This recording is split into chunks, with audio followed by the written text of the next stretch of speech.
আজকে ফেরারত টানার সময় কুমারঘাটে যে ঘটনাটা হলো, আমি শোকাহত এই ঘটনাতে এবং নিহত পরিবারদের প্রতি গভীর সমবেদনা জানাচ্ছি।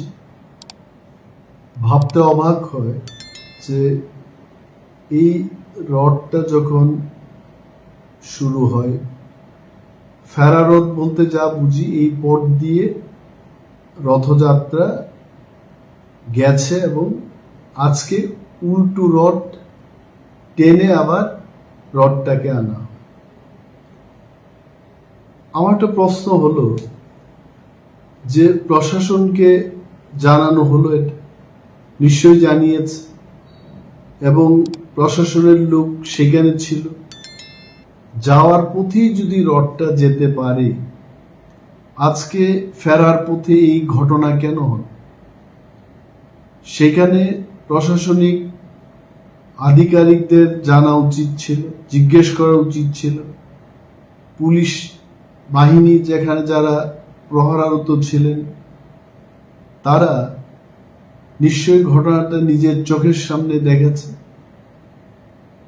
প্রশাসন যদি একটু অ্যালার্ট হয়ে কাজ করত, এই ঘটনাটাকে এড়ানো যেত এবং যারা এই দোষী, এই কাজে, এই ঘটনায় যারা যুক্ত, এই ঘটনাটা যাদের কারণে হয়েছে, দ্রুত এবং সুস্থ তদন্ত সরকারকে করতে হবে এবং শাস্তির ব্যবস্থা করতে হবে।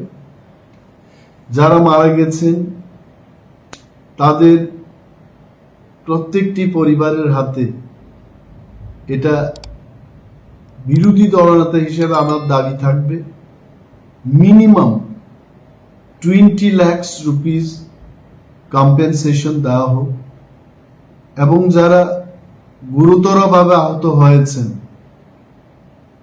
তাদের মিনিমাম 10 লাখ কম্পেনসেশন দেওয়া হোক। যারা চিকিৎসাধীন রয়েছেন এখন, তাদের সমস্ত চিকিৎসার ব্যবস্থা সরকারের খরচেই হোক এবং সরকারকে ফ্রি ট্রিটমেন্ট তাদেরকে করাতে হবে, এটা আমার দাবি থাকে। অ্যান্ড দি কালপ্রিটস, যারা এই ঘটনায় যুক্ত, যাদের কারণে এই ঘটনা হয়েছে, আবারও বলছি, দ্রুত তদন্তের মাধ্যমে তাদের বিরুদ্ধে কঠোর ব্যবস্থা গ্রহণ করা হবে।